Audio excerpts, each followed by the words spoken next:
तो क्या हाल-चाल डेवलपर्स? आज मैं आ गया फिर से। हाँ, वो भी बहुत लंबे टाइम बाद आ रहा हूँ मुझे पता है। क्या करूँ टाइम नहीं मिलता और एक तो तुम लोग को तो पता ही है मैं कुछ समय से लिनक्स पे था, तो उस पे और भी प्रॉब्लम थी मतलब डिस्प्ले एक तो पहली चीज़ तो जिसने लगाया था ख़राब हो गई थी मेरी डिस्प्ले एक बार तो उसने 720p का डिस्प्ले लगा दिया था कम पिक्सल का।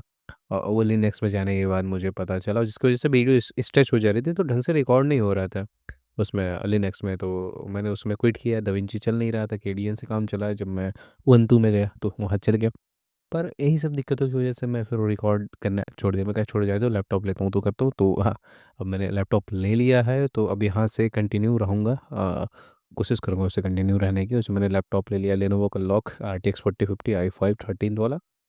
ठीक-ठाक चल रहा है मतलब। अब एक चीज़ और है कि अब हाँ, ऑडियो में नॉइज़ नहीं मिलेगी क्योंकि अब आरटीएक्स का एनवीडिया का जीपीयू तो इसकी वजह से अब जो एनवीडिया का ब्रॉडकास्ट सॉफ्टवेयर है उसका सपोर्ट मिल जाता है। तो जो पहले दिक्कत देता था, ख़ैर अभी ठीक है। और वैसे बहुत लोग कह रहे थे कि एआई का यूज़ करो तो ये देखो अच्छा एआई मैंने देखा एडोब का पॉडकास्ट है। पर उसकी लिमिटेशन है एक बार में 30 मिनट्स से ज़्यादा की वीडियो ऑडियो उस पे नहीं डाल सकते तो वो एक प्रॉब्लम थी। खैर ये सब जाने देते हैं। तो इस वीडियो में हमें बात करनी है सिंगलटन पैटर्न के बारे में और ये हमारा पहला डिज़ाइन पैटर्न है हमारे इस सीरीज़ का। इससे पहले हमने जो भी बात की वो थोड़ा कोर कॉन्सेप्ट और डायग्राम वगैरह से रिलेटेड बात की थी और मैंने एक वीडियो भी बना दी थी कि व्हाट इज़ डिज़ाइन पैटर्न्स करके। तो वो ज़रूरी था समझने के लिए कि हाँ, डिज़ाइन पैटर्न क्या है और कैसे-कैसे मतलब क्या है मतलब हमें क्यों यही यूज़ करना है, तो वो सारी चीज़ें। तो हाँ, मुझे नहीं लगता कि इससे ज़्यादा मुझे इंट्रो बनाना चाहिए तो चलो शुरू करते हैं। कोई बात नहीं, चलो वीडियो शुरू करते हैं।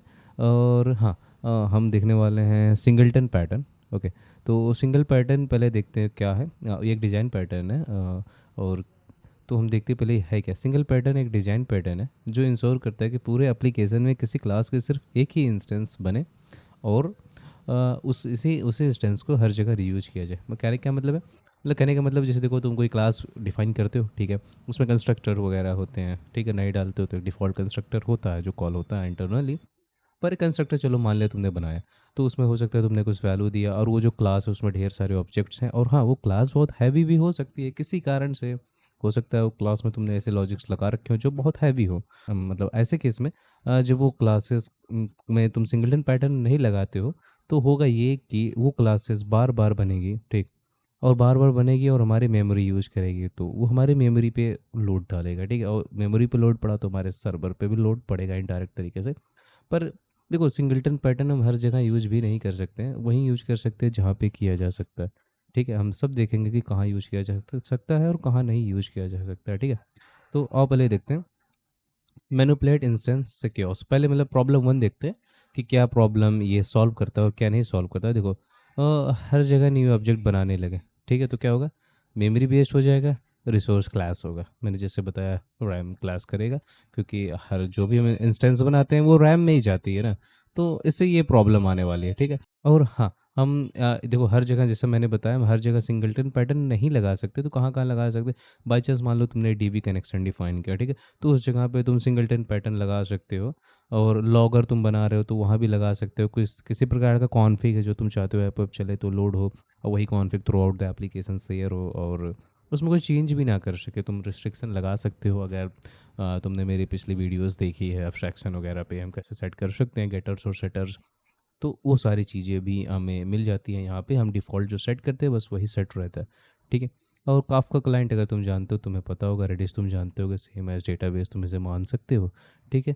अगर 5 जगह डीबी कनेक्शन बना दिया तो क्या होगा सोच लो, क्योंकि डेटाबेस पे ज़्यादा कनेक्शन भी तो नहीं बना सकते, इसीलिए हम पूल वगैरह का इस्तेमाल करते हैं।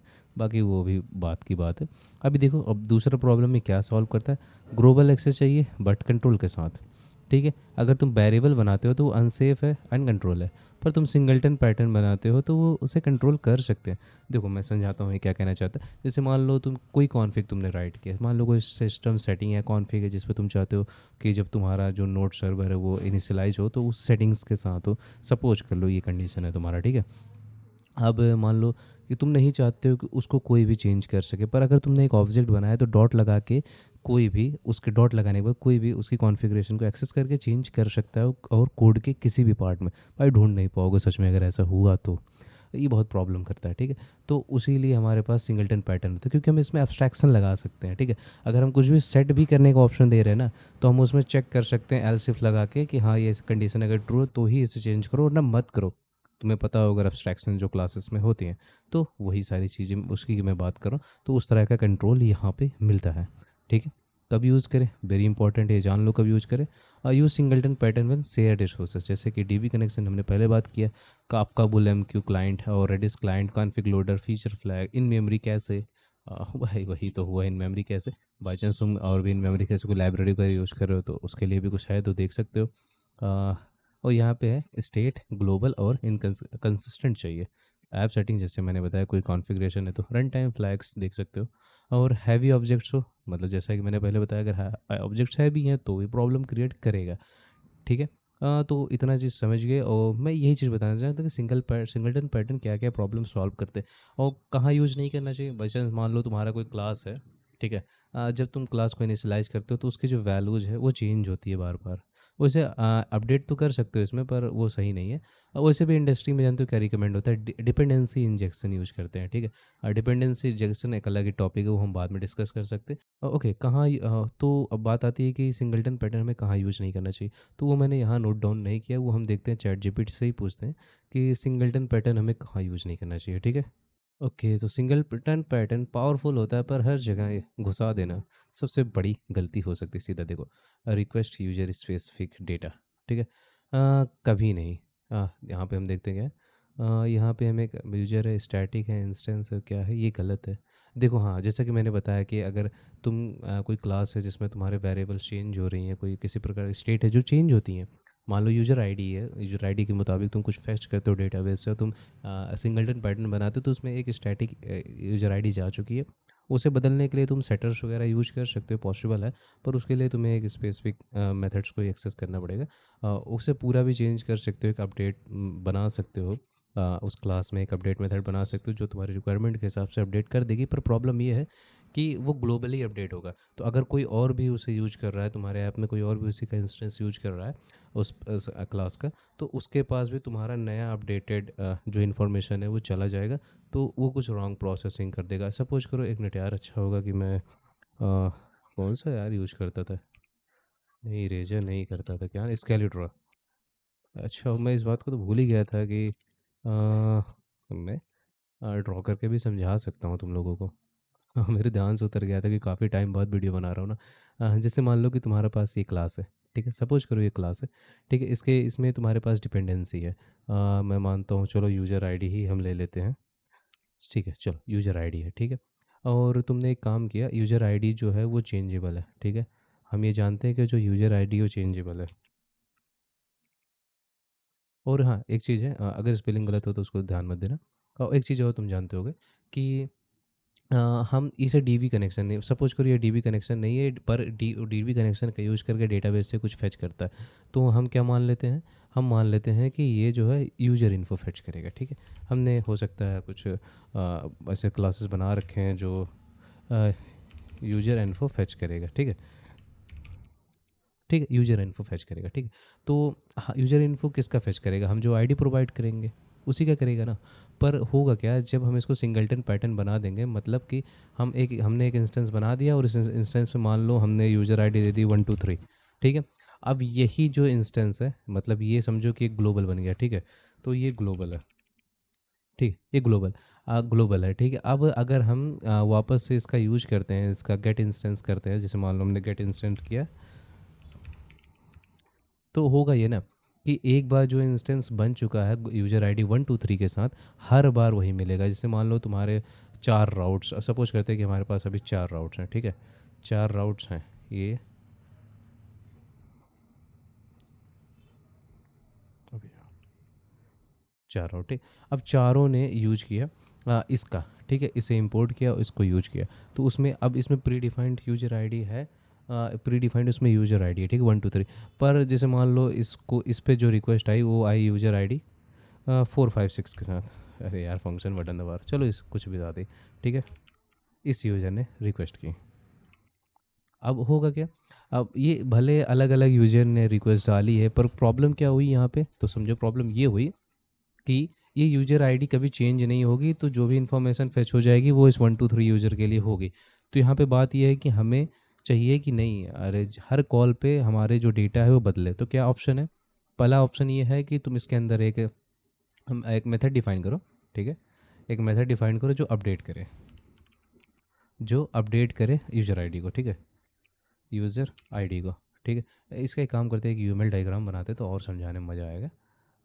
एक यूएमएल डायग्राम अगर हम यहाँ पे बनाएं, ठीक है? चलो अभी के लिए इसका नाम रखते हैं यूज़र, ठीक है? और इसमें मान लो कि हमने एक एट्रीब्यूट डाल दिया, जो एट्रीब्यूट है यूज़र आईडी, ठीक है? ये है हमारा एट्रीब्यूट यूज़र आईडी, ठीक है? इसके अंदर हमारा चलो एक मेथड होगा, ओके? यहीं पे हम डालते हैं method get instant, get instance मतलब, ओके? सो ये हमारा मेथड है गेट इंस्टेंस। जो रिटर्न भी क्या करेगा, वो यूज़र ही रिटर्न करेगा, ठीक है? यूज़र, और जाहिर सी बात है इसको यूज़र आईडी देना पड़ेगा। तो बस हमें काम करते हैं, इसे आईडी लेते हैं, और हमारे केस में आईडी क्या है, नंबर। तो फ़िलहाल के लिए इसे नम ले लो यार, हाँ, ये काफ़ी रहेगा, ठीक है? तो मान लो ये हमारा क्लास है, ठीक है? ये हमारा यूज़र क्लास है। और हुआ ये कि हमने जब इंस्टेंस बनाया तो हमने कुछ कैसे इंस्टेंस बनाएगा तुम बताओ? हम इसका इंस्टेंस जाहिर सी बात है ऐसे बना रहे होंगे, user dot get instance, get get instance, okay? और इंस्टेंस में हमने यूज़र आईडी पास करेंगे, मतलब ये समझो होगा ये कि हम गेट इंस्टेंस में यूज़र आईडी पास कर चुके हैं, ठीक है? चलो, तो हमने पास किया 123, 123 पास कर दिया। अब यहाँ होगा कि हम इसका एक बना रखे होंगे, हम उसका यूज करेंगे, ठीक है? लेकिन अभी जो इसके कॉन्फ़िगरेशन है जो कि हम यहाँ पे देख पा रहे हैं, हमारे पास, चलो हमने ये इंस्टेंस बना रखा है, हमारे पास कॉन्फ़िगरेशन है यूज़र आईडी 123, ठीक है? और हमारे पास, चलो हमने एक और मेथड बना लिया अपडेट का, हम ज़्यादा बड़ा इसका नाम नहीं देंगे, अपडेट का, ठीक है? तो हमने एक अपडेट बना ली, ये भी काम करता है, यूज़र आईडी लेता है और फिर एक इंस्टेंस, मतलब ये जो स्टेट है ये वाली, इसको अपडेट कर देता है, जो कि कर सकता है। हम डायरेक्ट नहीं कर सकते क्योंकि हम इसे प्राइवेट बनाएंगे। मैंने वहाँ नहीं लिखा सिंबल नहीं लगाया प्राइवेट का, पर कोई बात नहीं, वो प्राइवेट है, ठीक है? तो डायरेक्ट एक्सेस नहीं कर सकता, तो हमें अपडेट से एक्सेस करना होगा। तो होगा क्या कि जब हम गेट इंस्टेंस का जो गेट अपडेट अपडेट यहाँ पे जब कॉल करेंगे, अपडेट करेंगे इसमें, किस में 435, तो 435 में अपडेट करेंगे।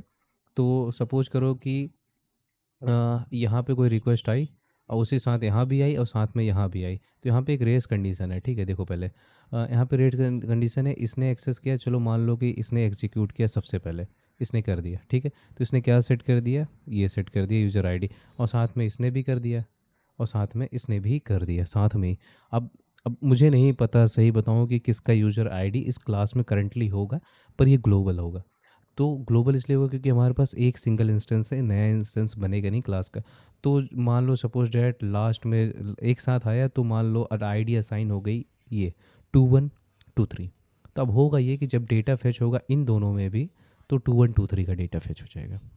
तो यहाँ पे रेस कंडीशन भी आ गई, इनकन्सिस्टेंसी भी आ गई हमारे कोड में, अगर हम हर जगह सिंगलटन पैटर्न घुसा दे रहे हैं जहाँ पे हमारे स्टेट अपडेट हो रहे हैं, ठीक? हमें होना क्या, कायदे से यहाँ होना क्या चाहिए था, होना ये चाहिए था कि हमारा जो इंस्टेंस है यहाँ पे बदलना चाहिए था, नई इंस्टेंस क्रिएट होनी चाहिए थी इस स्पेसिफिक यूज़र आईडी के लिए, ताकि उसकी इन्फॉर्मेशन फेच कर सके। पर हुआ ये कि सिंगलटन पैटर्न के लिए वजह से हमारे जो आईडी में इनकन्सिस्टेंटी आ गई, जिसकी वजह से डेटा का प्रॉब्लम हुआ। क्यों गलत है? एक यूज़र डेटा दूसरे यूज़र को लीक हो सकता है, अभी जैसा कि हमने बात किया ये बात, क्योंकि जैसे मान लो कि आईडी असाइन हो गई ये वाली, तो इस यूज़र का इन्फॉर्मेशन इन दोनों को जा सकता है। बाई चांस मान लो इसने समझ लो कि ट्रांजैक्शन हिस्ट्री इसका अपना गेट किया था इसने, पर हुआ ये कि आईडी बदल जाने की वजह से इन दोनों के पास भी ये हो सकता है कि ट्रांजैक्शन हिस्ट्री इस आईडी का इन दोनों को भी चला जाए, मतलब इस यूज़र का इन दोनों को भी चला जाए। तो वो चीज़ है, ठीक है? सो रेस कंडीशन जो हमने बात की, मेमोरी करप्शन, अब मुझे नहीं पता यार इसका क्या मतलब है। मेमोरी करप्शन से क्या मेरा मतलब, हो सकता है कि वही जो हमने बात की कि एक ही इंस्टेंस चेंज होगा, तो हो सकता है उसी का मतलब वो करप्ट, क्योंकि एक हिसाब से हम उसे करप्ट मान सकते हैं शायद से। सिंगलटन पर रिक्वेस्ट पर यूजर स्टेट, ये रूल फॉलो नहीं होगा। क्यों? क्योंकि हम हर रिक्वेस्ट पे हर यूज़र का एक स्टेट बना रहे हैं, पर वो हमारे केस में नहीं है। तो यहाँ पे वही प्रॉब्लम है। वेब सर्वर नोड एक्सप्रेस होनो में बिजनेस लॉजिक के लिए स्पेशली तुम मल्टी रिक्वेस्ट बैकएंड में मेरे ख्याल से अब हम बात कर चुके हैं। अब हमें यहाँ पे बात करने की ज़रूरत नहीं है। तुम प्रॉब्लम समझ चुके हो, कहाँ यूज करना है और कहाँ नहीं यूज करना है सिंगलटन पैटर्न को, ठीक है। तो अब बात आती है कि हम कोड देखें कि आखिर किस तरह से सिंगलटन पैटर्न जो होता है वो हम इंटीग्रेट कर सकते हैं अपने जावास्क्रिप्ट में। हाँ, हम ये जावास्क्रिप्ट की बात कर रहे हैं क्योंकि जावास्क्रिप्ट देखो सिंगल थ्रेडेड लैंग्वेज है, ठीक है। अगर तुम जावा में हो या फिर सी प्लस प्लस जैसे लैंग्वेज में हो जो कि मल्टी थ्रेडेड लैंग्वेज है, तो देखो वहाँ पे इम्प्लीमेंटेशन थोड़ा सा ट्रिकी है। पर मैंने जो इंक्लूड किया है यहाँ पे उसमें एक मेथड है जिसकी मदद से तुम मल्टी थ्रेडेड में भी कोई प्रॉब्लम नहीं होगी। तो देखो जो मैंने 3 तरह से यहाँ पे नोट किया है, जिस 3 तरह से तुम बना सकते हो इंस्टेंस या सिंगलटन पैटर्न यूज कर सकते हो। मैंने यहाँ पे लॉगर का एग्जांपल लिया है। तो सपोज करो हमें बात करते हो पहले लेजी इनिशियलाइजेशन की, ठीक है। तो देखो क्या करेगा, this approach create singleton instance when only needed, saving the resource if singleton is never use the application, I mean in the application. तो ये इंस्टेंस कभी क्रिएट होगा नहीं। तो इसका मतलब ये अब देखो देखो क्या होता है। मान लो तुम्हारे पास ये क्लास है, ठीक है। पर बात यह है कि इस क्लास का जब तुम ये गेट इंस्टेंस मेथड कॉल कर रहे हो, तब ये क्या करता है, यहाँ पे जो हमारा प्राइवेट इंस्टेंस एक एट्रीब्यूट है उसको चेक करेगा। अगर वो नल है तो उसमें एक इंस्टेंस क्रिएट करके असाइन कर देगा, ठीक है। पर अगर वो नल नहीं है तो उस अरे मतलब अगर वो नल नहीं है तो जो पुराना इंस्टेंस था वही रिटर्न कर देगा। मतलब टोटल ये देखो, इसने कोई नया इंस्टेंस क्रिएट नहीं किया। अगर नहीं है तो ही क्रिएट करो, ना है तो क्रिएट है तो वही रिटर्न कर दो। मतलब क्योंकि जो पहले था, सपोज करो अगर जो पहली बार रन हुआ तो कोई इंस्टेंस नहीं था तो बनाया, फिर उसके बाद उसको तुम वापस गेट कर रहे हो तो भाई इंस्टेंस है वही दे दो, बात खत्म। यहाँ पे कुछ भी नहीं बदल रहा है, ये ज्यों का त्यों रहा। तो ये ऐसे ही रहेगा और सेम इंस्टेंस आएगा। इसको तुम ट्रिपल इक्वल्स वगैरह लगा के भी चेक कर सकते हो, तो सेम इंस्टेंस तुम्हें मिलने वाला, अलग अलग नहीं आता है, ठीक है। और यहाँ पे फिर लॉग वगैरह कुछ चीज़ें हैं। और यहाँ पे मैंने कुछ एग्जांपल है, जैसे फिर लॉगर 1 और logger 2, app started user login. और फिर जब तुम इंस्टेंस वगैरह इसका चेक करोगे तो हाँ ये दोनों सेम ही आएगा। और आउटपुट यहाँ है, तुम देख सकते हो, ठीक है।